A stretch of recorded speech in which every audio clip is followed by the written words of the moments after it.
Hi friends, എല്ലാവർക്കും recipes by രേവതിയുടെ ഒരു പുതിയ എപ്പിസോഡിലേക്ക് സ്വാഗതം. മസാലയൊന്നും വഴറ്റാതെ എണ്ണയിലൊന്നും പൊരിക്കാതെ വളരെ സിമ്പിളായിട്ട് തയ്യാറാക്കിയെടുക്കാൻ വേണ്ടി പറ്റുന്ന നല്ല ടേസ്റ്റി ആയിട്ടുള്ള ഒരു പലഹാരത്തിൻ്റെ റെസിപ്പിയുമായിട്ടാണ് ഇന്ന് വന്നിരിക്കുന്നത്. അപ്പോൾ ഇതെങ്ങനെയാണ് ഉണ്ടാക്കുന്നതെന്നൊക്കെ നമുക്കൊന്ന് നോക്കിയിട്ട് വരാം. ആദ്യം തന്നെ നമ്മൾ ഇതിനായിട്ടുള്ള കവറിംഗ് ആണ് തയ്യാറാക്കിയെടുക്കാൻ വേണ്ടി പോകുന്നത്. അതിന് വേണ്ടിയിട്ട് അരക്കപ്പ് അളവ് ചെറുചൂട് പാലാണ് ഞാൻ എടുത്തിരിക്കുന്നത്. ഈ ഒരു പാലിന് പകരം നിങ്ങൾക്ക് ചെറുചൂട് വെള്ളം വേണമെങ്കിൽ ഉപയോഗിക്കാവുന്നതാണ്. ഇതിലേക്ക് 1 ടീസ്പൂൺ അളവിൽ പഞ്ചസാര ഇട്ട് കൊടുത്തിട്ടുണ്ട്. പഞ്ചസാര ആദ്യം പാലുമായിട്ട് നന്നായിട്ട് യോജിപ്പിച്ചെടുക്കുക.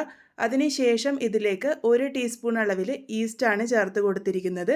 നിങ്ങൾക്ക് ഏത് ടൈപ്പ് ഈസ്റ്റ് വേണമെങ്കിലും ചേർത്ത് കൊടുക്കാവുന്നതാണ്. ഞാനിവിടെ ഇൻസ്റ്റൻ്റ് ആയിട്ടുള്ള ഈസ്റ്റാണ് ചേർത്ത് കൊടുത്തിരിക്കുന്നത്. ഈസ്റ്റ് ചേർത്തതിന് ശേഷം ഒന്ന് മിക്സ് ചെയ്തെടുക്കുക. ഈ ഈസ്റ്റ് ഒന്ന് ആക്ടിവേറ്റ് ആയിട്ട് വരണം. അതിന് വേണ്ടിയിട്ട് 10 മിനിറ്റ് നേരത്തേക്ക് ഇതൊന്ന് റെസ്റ്റ് ചെയ്യാൻ വേണ്ടി വെക്കാം. 10 മിനിറ്റ് ആകുമ്പോഴേക്കും ഈസ്റ്റ് നല്ലപോലെ ആക്ടിവേറ്റ് ആയിട്ട് ഒന്ന് നല്ല പതഞ്ഞ് വന്നിട്ടുണ്ടാകും. ഇനി ഇതിലേക്ക് മൈദയാണ് ചേർത്ത് കൊടുക്കുന്നത്. ഞാനിവിടെ 1.5 കപ്പ് അളവ് മൈദയാണ് ചേർത്ത് കൊടുത്തിരിക്കുന്നത്. നിങ്ങൾക്കിത് ഗോതമ്പ് പൊടിയിലും ഉണ്ടാക്കിയെടുക്കാവുന്നതാണ്, അല്ലാന്നുണ്ടെങ്കിൽ പകുതി പകുതിയായിട്ടും എടുക്കാവുന്നതാണ്. ഇനി ഇതിലേക്ക് 1/2 ടീസ്പൂൺ അളവിൽ ഉപ്പും കൂടെ ചേർത്ത് കൊടുക്കാം. ഇതിലേക്ക് 1 ടേബിൾ സ്പൂൺ അളവിൽ റിഫൈൻഡ് ഓയിലാണ് ഞാനിവിടെ ഒഴിച്ചു കൊടുത്തിരിക്കുന്നത്. റിഫൈൻഡ് ഓയിലിന് പകരം നിങ്ങൾക്ക് ബട്ടർ ഉപയോഗിക്കാവുന്നതാണ്. എല്ലാം കൂടെ നന്നായിട്ടൊന്ന് മിക്സ് ചെയ്തെടുക്കാം. ഇത് കുഴച്ച് വരുമ്പോൾ നല്ല സോഫ്റ്റ് ആയിട്ടുള്ള കൂട്ടായിട്ടാണ് നമുക്ക് വേണ്ടത്. ഇതിൽ വെള്ളം ഇപ്പോൾ കുറവായിരിക്കും. അപ്പോൾ നമുക്ക് നോക്കിയിട്ട് പാലോ വെള്ളമോ ചേർത്ത് കൊടുക്കാം.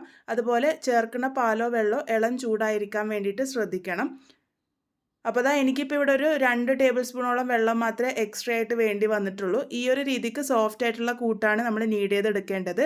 ഇതുപോലെ നീഡ് ചെയ്തെടുത്തതിന് ശേഷം ഒരു ബോർഡിലോ കൗണ്ടർ ടോപ്പിലോ കുറച്ച് എണ്ണയൊന്ന് ഒഴിച്ചതിന് ശേഷം തയ്യാറാക്കി വെച്ചിരിക്കുന്ന കൂട്ടിട്ട് കൊടുത്തിട്ട് ഒന്ന് ഇതുപോലെ സ്ട്രെച്ച് ചെയ്ത് നമുക്ക് നീഡ് ചെയ്തെടുക്കാം. ഇതുപോലെ നീഡ് ചെയ്തെടുക്കുമ്പോൾ നമ്മളുടെ കൂട്ട് നല്ല സോഫ്റ്റ് ആയിട്ട് വരാൻ വേണ്ടിയിട്ട് സഹായിക്കും.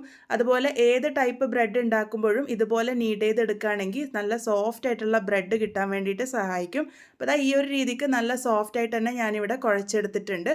ഒരു 5 മിനിറ്റ് നേരം ഞാൻ നന്നായിട്ട് തന്നെ കുഴച്ചെടുത്തിരുന്നു. നല്ല സോഫ്റ്റ് ആയിട്ടുള്ള കൂട്ട് റെഡി ആയിട്ടുണ്ട്. അത് ഇതുപോലെ ഒന്ന് ടക്ക് ചെയ്ത് കൊടുക്കുക. അതിനുശേഷം നമുക്കിതൊരു പാത്രത്തിലേക്ക് വെച്ച് കൊടുക്കാം. ഇതിൻ്റെ മുകളിലേക്കായിട്ട് കുറച്ച് എണ്ണ കൂടെ സ്പ്രെഡ് ചെയ്ത് കൊടുക്കണം. ആ ഒരു മുകൾ ഭാഗം ഡ്രൈ ആകാതിരിക്കാൻ വേണ്ടിയിട്ട് അത് സഹായിക്കും. അപ്പോൾ ഞാനിപ്പോൾ ഇവിടെ കുറച്ച് എണ്ണ മാത്രമേ ഒന്ന് സ്പ്രെഡ് ചെയ്ത് കൊടുത്തിട്ടുള്ളൂ. ഇതുപോലെ ചെയ്തതിന് ശേഷം ഇതൊന്ന് റെസ്റ്റ് ചെയ്യാൻ വേണ്ടി വയ്ക്കാം. 1.5 മണിക്കൂർ മുതൽ 2 മണിക്കൂർ നേരത്തേക്കാണ് ഇത് റെസ്റ്റ് ചെയ്യേണ്ടത്. ഇത് ഡബിൾ സൈസ് ആവുന്നത് വരെ വേണം റെസ്റ്റ് ചെയ്യാൻ വേണ്ടിയിട്ട്. ആ ഒരു സമയത്ത് ഇതിൻ്റെ ഫില്ലിംഗ് തയ്യാറാക്കിയെടുക്കാം. ഫില്ലിങ്ങിനായിട്ട് ഞാനിവിടെ 200 ഗ്രാം പനീറാണ് എടുത്തിരിക്കുന്നത്.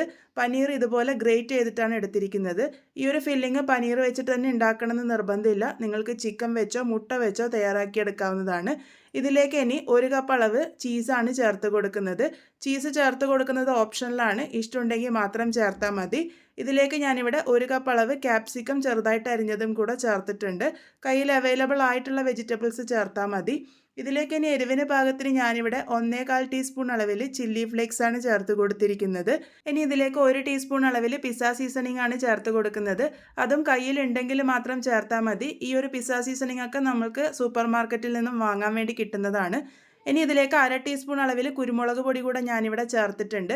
എരിവിന് ഞാനിവിടെ ചില്ലി ഫ്ലേക്സും കുരുമുളക് പൊടിയാണ് ഇട്ട് കൊടുത്തിരിക്കുന്നത്. നിങ്ങൾക്ക് മുളക് പൊടിയും ഇട്ട് കൊടുക്കാവുന്നതാണ്. ഇതിലേക്ക് 1/2 ടീസ്പൂൺ അളവിൽ ഉപ്പും കൂടെ ചേർത്ത് കൊടുക്കാം. ഇനി ഇതിലേക്ക് ചേർത്ത് കൊടുക്കുന്നത് ഷേസ്വാൻ സോസാണ്. ഷേസ്വാൻ സോസ് കയ്യിൽ ഇല്ലാന്നുണ്ടെങ്കിൽ ടൊമാറ്റോ സോസ് മാത്രമോ അല്ലാന്നുണ്ടെങ്കിൽ ടൊമാറ്റോ സോസും റെഡ് ചില്ലി സോസും മിക്സ് ചെയ്തിട്ടോ ചേർത്ത് കൊടുക്കാവുന്നതാണ്. ഇനി ഒന്നുമില്ലെങ്കിൽ ഒഴിവാക്കിയാലും കുഴപ്പമൊന്നുമില്ല. നിങ്ങൾക്ക് ഇഷ്ടമുള്ള മസാല ചേർത്ത് കൊടുത്താൽ മതി. ടേസ്റ്റിൽ ഒരല്പം വ്യത്യാസം വരുന്നു മാത്രമേ ഉള്ളൂ. അപ്പോൾ ഇതിനിപ്പോൾ ഞാൻ നല്ലപോലെ തന്നെ മിക്സ് ചെയ്തെടുക്കുന്നുണ്ട്. ഇതാണ് നമ്മളുടെ ഫില്ലിങ്. ഇത്ര മാത്രമേ ചേർക്കാനുള്ളൂ. നമ്മളിതിലേക്ക് ഉള്ളിയോ അതുപോലെ തന്നെ മസാല വഴറ്റിയോ ഒന്നും തന്നെ ആവശ്യമില്ല. ഇത്രയും ആയിക്കഴിഞ്ഞാൽ നമ്മളുടെ ഫില്ലിങ് റെഡിയായി കിട്ടും. ഇനി ഞാനിവിടെ കൂട്ട് 2 മണിക്കൂർ നേരത്തേക്ക് റെസ്റ്റ് ചെയ്യാൻ വേണ്ടി വെച്ചിരുന്നു. കൂട്ടിപ്പോൾ ഡബിൾ സൈസായിട്ട് വന്നിട്ടുണ്ട്. കൈ ഉപയോഗിച്ച് ഇതുപോലെ ഒന്ന് പഞ്ച് ചെയ്തതിന് ശേഷം ഒന്ന് നല്ലപോലെ നീഡ് ചെയ്തെടുക്കുക. നീഡ് ചെയ്തെടുത്തതിന് ശേഷം മുഴുവൻ കൂട്ടും എടുത്തിട്ട് ഞാൻ പരത്തിയെടുക്കാൻ പോവുകയാണ്. അപ്പോൾ ഇത് ഒരല്പം കട്ടിയിൽ തന്നെ പരത്തിയെടുത്തോളൂ. നമ്മൾ ഇതിൻ്റെ ഉള്ളിലേക്ക് ഫില്ലിംഗ് വെച്ചിട്ട് പിന്നെ ക്ലോസ് ചെയ്തിട്ട് പരത്തുന്നുണ്ട്. അപ്പോൾ ദാ ഇതുപോലെ ഞാനൊന്ന് പരത്തി കൊടുത്തിട്ടുണ്ട്. ഇതിൻ്റെ നടുവിലേക്കായിട്ട് ഫില്ലിംഗ് ആണ് വെച്ച് കൊടുക്കാൻ വേണ്ടി പോകുന്നത്.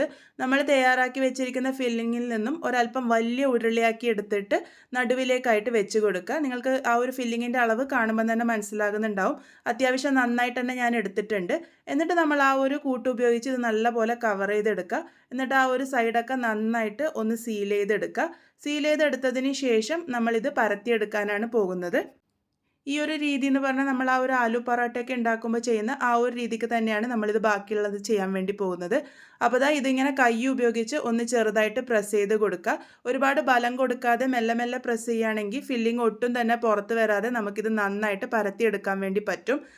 ഇത് നമ്മൾ ബേക്ക് ചെയ്തെടുക്കാനാണ് പോകുന്നത്. അപ്പോൾ ഏത് പാത്രത്തിലാണോ നമ്മൾ ബേക്ക് ചെയ്യാൻ വേണ്ടി പോകുന്നത് ആ ഒരു പാത്രത്തിൽ നല്ലപോലെ എണ്ണയോ ബട്ടറോ ഒന്ന് സ്പ്രെഡ് ചെയ്ത് കൊടുക്കുക. ഇതിൻ്റെ മുകളിലേക്കായിട്ട് കുറച്ച് മൈദയും കൂടെ തൂവിയിട്ട് ഇതുപോലെ ഒന്ന് സ്പ്രെഡ് ചെയ്ത് കൊടുക്കുന്നുണ്ട്. ഇങ്ങനെ ചെയ്യേണ്ടതെന്നുണ്ടെങ്കിൽ ബട്ടർ പേപ്പർ വെച്ചിട്ട് ഒന്ന് ലൈൻ ചെയ്തെടുത്താലും മതിയാകും. ഇതുപോലെ ഒന്ന് ട്രേ സെറ്റ് ചെയ്തതിന് ശേഷം നമ്മൾ പരത്തിയെടുത്ത് വെച്ചിരിക്കുന്നത് ഈ ഒരു പാത്രത്തിലേക്ക് വെച്ച് കൊടുത്തിട്ട് നമുക്കിതൊന്നും കൂടെ ഒന്ന് പരത്തി കൊടുക്കാം. എത്രയാണോ പരത്താൻ പറ്റുന്നത് ആ ഒരു കനത്തിൽ മാത്രം പരത്തിയാൽ മതി. ഒരുപാട് നേർത്ത് പരത്തേണ്ട ആവശ്യമൊന്നുമില്ല.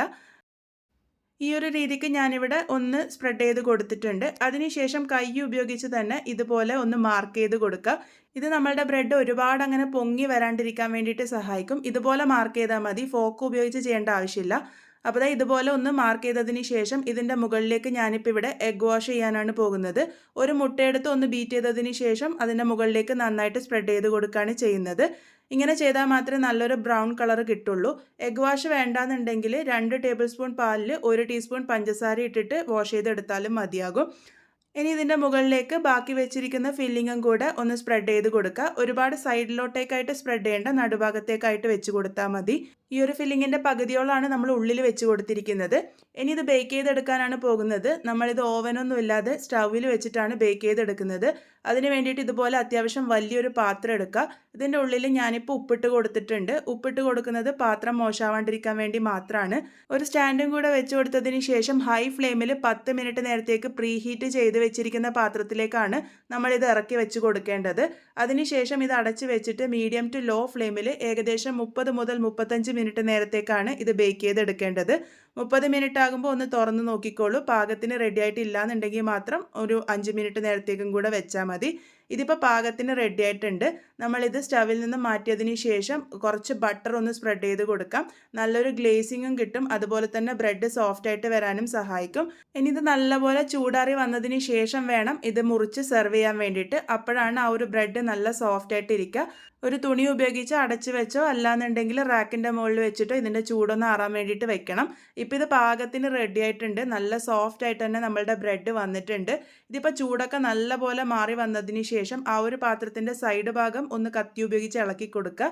ഈസി ആയിട്ട് നമുക്കിത് ഡിമോൾഡ് ചെയ്തെടുക്കാൻ വേണ്ടി പറ്റും. ഒട്ടും പറ്റിപ്പിടിക്കൊന്നുമില്ല. അപ്പോൾ ഇതിപ്പോൾ പാകത്തിന് തന്നെ നമുക്ക് കിട്ടിയിട്ടുണ്ട്. ഇതിൻ്റെ അടിഭാഗം കൂടെ ഞാൻ കാണിച്ചു തരാം. ഒട്ടും കരിയാതെ നമ്മൾക്ക് ബ്രെഡ് റെഡിയാക്കി കിട്ടിയിട്ടുണ്ട്. ഇനി ഇത് മുറിച്ച് സെർവ് ചെയ്യാം. മുറിക്കുമ്പോൾ തന്നെ നിങ്ങൾക്ക് മനസ്സിലാകുന്നുണ്ടാകും ബ്രെഡ് നല്ല സോഫ്റ്റ് ആയിട്ടാണ് ഇരിക്കുന്നത്. അതുപോലെ തന്നെ ഇതിൻ്റെ ഉള്ളിലും പുറമേയും ഫില്ലിംഗ് ഉള്ളത് കൊണ്ട് തന്നെ നമ്മൾക്ക് ഓരോ ബൈറ്റിലും നന്നായിട്ട് ഫില്ലിംഗ് കഴിക്കാൻ വേണ്ടി കിട്ടും. അപ്പോൾ എല്ലാവരും എന്തായാലും ട്രൈ ചെയ്ത് നോക്കൂ. ട്രൈ ചെയ്തതിന് ശേഷം ഫീഡ്ബാക്സ് ഒക്കെ പറയാൻ വേണ്ടി മറക്കരുത്. ഒരുപാട് ബുദ്ധിമുട്ടൊന്നും ഇല്ലാതെ വളരെ എളുപ്പത്തിൽ ഉണ്ടാക്കാൻ വേണ്ടി പറ്റുന്ന ഒരു പലഹാരമാണ്. അപ്പോൾ വീണ്ടും ഒരു നല്ല റെസിപ്പിയുമായി വളരെ പെട്ടെന്ന് തന്നെ കാണാം.